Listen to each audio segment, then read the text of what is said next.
Hello दोस्तों, welcome back to my channel taps in kitchen. आपने कभी पोहा नमक से ऐसी शानदार रेसिपी बनाई है? तो इसमें ना ही हम तेल का इस्तेमाल करेंगे ना ही पानी का। अगर ये रेसिपी अच्छी लगे ना, वीडियो को लाइक कर दीजिए और चैनल को सब्सक्राइब कर दीजिए। तो मैंने यहाँ पे 1 कटोरी नमक लिया हुआ है और यहाँ पे 1 कटोरी पोहा। तो यहाँ पे ना पोहा मोटा वाला मत लीजिए, जैसे थोड़ा सा पतला है, नहीं तो जो हम पोहा घर में बनाते ना वही वाला पोहा ले सकते हैं। तो यहाँ पे मैंने लिया हुआ है 1 कटोरी यहाँ पे पोहा। अगर पोहा आपको चाहिए तो उसका डबल भी कर सकते हैं। तो मैंने पहले पोहा को ना कढ़ाई में डाल देंगे और यहाँ पे ना नमक को अच्छी तरह से चारों तरफ फैला देंगे ताकि ना नमक अच्छे से यहाँ पे गर्म हो जाए। और यहाँ पे देखिए धीरे धीरे गर्म हो चुका है, कैसे उसमें गुठलियाँ जैसे आने लगी है। तो यहाँ पे अच्छे से पहले नमक को यहाँ पे मिला लेंगे तो ये पूरा खुल जाएगा नमक। तो इसके बाद इसमें हम थोड़ा थोड़ा करके यहाँ पे पोहा डालेंगे।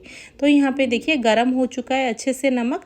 यहाँ पे पहले थोड़ा सा ही डालेंगे, इसके बाद ना इसको अच्छे से यहाँ पे फ्राई करेंगे। इसको नमक में ही फ्राई करना है, इसमें हम ना ही ऑयल डालेंगे ना ही इसमें पानी।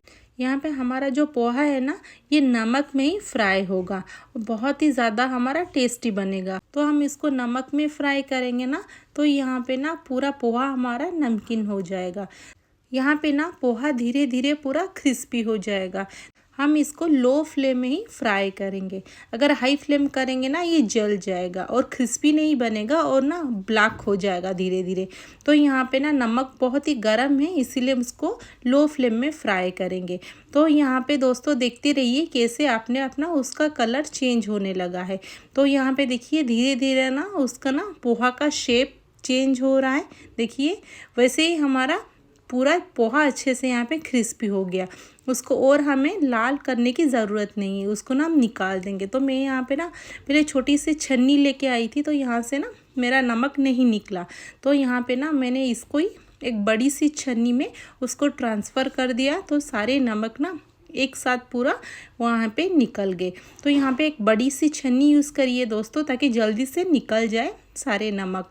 तो यहाँ पे धीरे धीरे करके नहीं निकालेंगे, एक साथ ना निकाल देंगे सारे पोहा। तो अगर जो पोहा रह जाएंगे ना वो धीरे धीरे जलते जाएगा।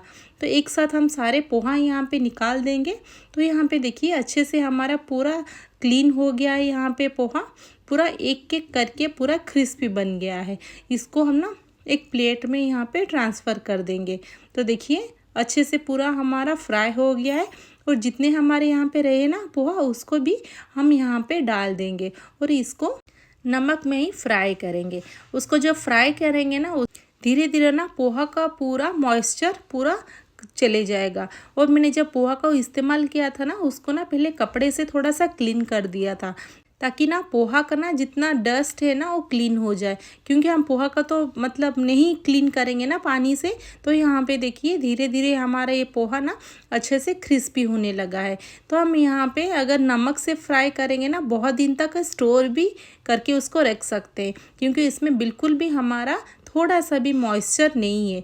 यहाँ पे देखिए उसको पूरा निकाल देंगे यहाँ पे। तो यहाँ पे ना मैंने एक स्पून लेके आ गई, क्योंकि उसको जल्दी से उसको निकालना है। अगर जो रह गया ना वो जल जाएगा, क्योंकि ना हमारा जो नमक है ना बहुत ही ज़्यादा यहाँ पे गर्म है। तो हम यहाँ पे ना सारे हमारे पोहा को ना यहाँ पे निकाल देंगे। तो यहाँ पे ना अगर आपको लगे कि आपका नमक ज़्यादा गर्म हो गया तो आप फ्लेम को ऑफ़ कर दीजिए, उसी में ही हमारा पोहा अच्छे से फ्राई हो जाएगा। तो यहाँ पे देखिए मैंने सब पोहा को निकाल दिया हो। यहाँ पे डालेंगे थोड़ा सा मूंगफली, ये डालने से ना बहुत ही अच्छा टेस्ट आएगा। तो यहाँ पे डाल देंगे और उसको लो फ्लेम में ही फ्राई करेंगे। तो यहाँ पे ना जो मूंगफली है ना उसमें भी नमक का फ्लेवर पूरा चले जाएगा। ये भी खाने के लिए बहुत ही टेस्टी लगेगा हमारे पोहा के साथ। और इसको ना हम स्टोर करके भी रख सकते हैं। तो यहाँ पे हम ऑयल बिल्कुल भी इस्तेमाल नहीं करें ना, ये बहुत ही हमारा हेल्दी भी है। तो देखिए धीरे धीरे करके ना हमारा जो ये मूंगफली है ना फटने लगा है। तो यहाँ पे ये अच्छे से फ्राई हो चुका है, इसको भी हम यहाँ पे निकाल देंगे। इसको ज़्यादा फ्राई करने की ज़रूरत नहीं है। अभी उसको हम ऐसे ही पूरा अच्छे से उसको छन्नी से ही छान के निकाल देंगे। आप वैसे ही नॉर्मली मूंगफली को खाली भी खा सकते हो, क्योंकि इसमें ना नमक का फ्लेवर चले गया और बहुत ही टेस्टी भी लगेगा। इसको खाली भी अगर आप चाय के साथ खाना चाहते हो खा सकते हो, नहीं तो जैसे इवनिंग के टाइम भी आराम से खा सकते हो, बहुत ही टेस्टी लगेगा।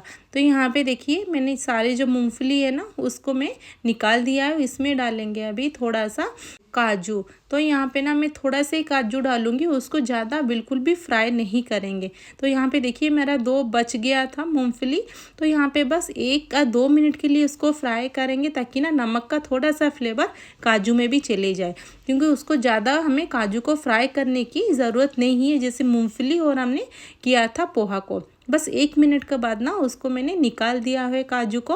काजू का ना यहाँ पे जैसे थोड़ा सा मॉइस्चर चला जाए और थोड़ा सा ये क्रिस्पी हो जाए, तो ये जल्दी हो जाएगा काजू, उसको ज़्यादा फ्राई करने की ज़रूरत बिल्कुल भी नहीं है। तो यहाँ पे देखिए मैंने उसको निकाल दिया और इसमें डालेंगे थोड़ी सी कड़ी पत्ता। तो ये मेरा ना गार्डन का एक कड़ी पत्ता है, तो यहाँ पे उसको भी फ्राई कर देंगे ताकि ना जो पत्ता है ना कड़ी पत्ता, इसका पूरा मॉइस्चर चली जाए और पूरा क्रिस्पी हो जाए और कड़ी पत्ता ना यहाँ पे पूरा नमकीन हो जाए। यहाँ पे ना बिल्कुल टाइम नहीं लगेगा, ये भी बस 1 से 2 मिनट में ना बहुत जल्दी क्रिस्पी बन के ये तैयार हो जाएगा, क्योंकि हमारा नमक ना यहाँ पे बहुत ही ज़्यादा गर्म है। तो यहाँ पे देखिए मैंने यहाँ पे निकाल दिया है और मैं आपको उसको तोड़ के भी ये भी दिखाऊंगी ये कितना हमारा पूरा कुरकुरा हो गया। इसका जितने इसके अंदर पानी थे ना वो पूरा यहाँ पे सूख गए, ये पूरा हमारा ड्राई रोस्ट होके तैयार हो गया। इसको भी डाल देंगे। तो इसमें थोड़ा सा डालेंगे यहाँ पे ग्रीन चिली। अगर आप यहाँ पे ज़्यादा चिली खाते हो ना तो यहाँ पे और थोड़ा सा ज़्यादा यहाँ पे डाल सकते हो। तो मैंने यहाँ पे कम डाला हुआ है, क्यों हम कम खाते हैं थोड़ा सा। तो यहाँ पे देखिए ये धीरे धीरे पूरा क्रिस्पी होने लगा। इसके अंदर जो पानी था ना ये पूरा यहाँ पे सूख गया है। तो यहाँ पे इसको भी हम निकाल देंगे और इसको पोहा के साथ अच्छे से मिक्स कर देंगे। यहाँ पे देखिए उसका कलर जैसा था वैसे ही है। इसको भी यहाँ पे डाल देंगे और इसमें भी डालेंगे थोड़े से मसाले। तो यहाँ पे देखिए कितना यहाँ पे क्रिस्पी बना है हमारा पोहा, पूरा कुरकुरा बन के ये तैयार हुआ है। तो यहाँ पे डालेंगे थोड़े मसाले। तो उससे पहले डालेंगे थोड़े से यहाँ पे किशमिश, क्योंकि ना हमने सारे ये नमक में फ्राई किया हुआ ना, तो यहाँ पे उसको थोड़ा सा मीठापन देने के लिए इसमें हम डालेंगे थोड़ी सी आलू भुजिया। अगर आपके पास कोई दूसरा भी नमकीन हो ना आप डाल सकते हो, बट मैं इसमें और कोई भी नमकीन ऐड नहीं करूँगी। तो यहाँ पे थोड़ा सा ज़्यादा डालिए किशमिश, तो क्या होगा ना अच्छा यहाँ पे खट्टा मीठा का स्वाद आएगा। तो इन सबको पहले अच्छे से मिला लेंगे और यहाँ पे डालेंगे थोड़े से अभी मसाले, क्योंकि हम इसमें अभी कोई भी मसाले ऐड नहीं किया हुआ है ना।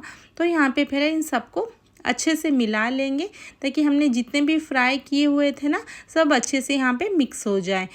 मुझे ना यहाँ पे थोड़ा सा पोहा ना कम लगा, तो मैंने और 1 कप ना पोहा को फिर से फ्राई कर दिया और इसमें इसको ऐड कर दूंगी। तो यहाँ पे मेरे को ज़्यादा लगा जितना मैंने इंग्रेडिएंट लिया था, तो यहाँ पे और थोड़ा सा पोहा ऐड कर देंगे और इसको यहाँ पे अच्छे से मिला लूँगी। तो यहाँ पे उसको हम स्टोर करके भी रख सकते हैं महीनों तक। तो यहाँ पे देखिए उसको पहले मैंने मिला लिया हुआ है। इसमें अभी डालेंगे थोड़े से मसाले। तो मैंने यहाँ पे डाला हुआ है 1/2 टीस्पून शुगर पाउडर। इसके बाद डाल लेंगे 1/2 टीस्पून यहाँ पे चिली पाउडर। यहाँ पे थोड़ा सा जीरा और चिली को ना ग्रेट चिली उसको मैंने फ्राई करके उसको पाउडर किया हुआ है, उसे डाल देंगे। और यहाँ पे डालेंगे लास्ट में थोड़ी सी चाट मसाला और इन सबको अच्छे से यहाँ पे मिला लेंगे ताकि जितने सारे हमारे मसाले डाले हुए ना सब इनके फ्लेवर इसमें मिल जाए और ये अच्छे से पूरा टेस्टी बन जाए। हमने यहाँ पे डाला हुआ था ना थोड़ा सा शुगर, ताकि वो ना उसका बैलेंस पूरा खट्टा मीठा हो जाए, क्योंकि हम सब नमक में फ्राई किए हुआ था ना ये सब अभी नमकीन हुआ है। तो अभी हम शुगर डालेंगे ना ये बहुत ही अच्छा खट्टा मीठा का स्वाद आएगा और चटपटा का। तो मैंने यहाँ पे सबको अच्छी तरह से सारे यहाँ पे मिला लिया हुआ है। एक बार ज़रूर ट्राई करें, उसको ना हमें पूरा महीनों तक पूरा स्टोर करके भी रख सकते हैं। आप इसको चाय के साथ भी खा सकते हैं, या नहीं तो ना उसको अगर जर्नी में भी जा रहे हैं ना उसको कैरी करके भी लेके जा सकते हैं। उसको महीनों तक हम स्टोर करके भी रख सकते हैं। तो मैंने यहाँ पे एक डब्बा लिया हुआ है, यहाँ पे टाइट कंटेनर है, इसमें सारे जितने हम बनाए थे ना पोहा वो सबको यहाँ पे डाल देंगे और उसको यहाँ पे पूरा उसको टाइट करके पूरा महीनों तक हम उसको भी स्टोर करके भी रख सकते हैं। जब भी मन चाहे ना तब आराम से उसको खा सकते हैं। तो फिर मिलते हैं हम नेक्स्ट वीडियो में। Thanks for watching.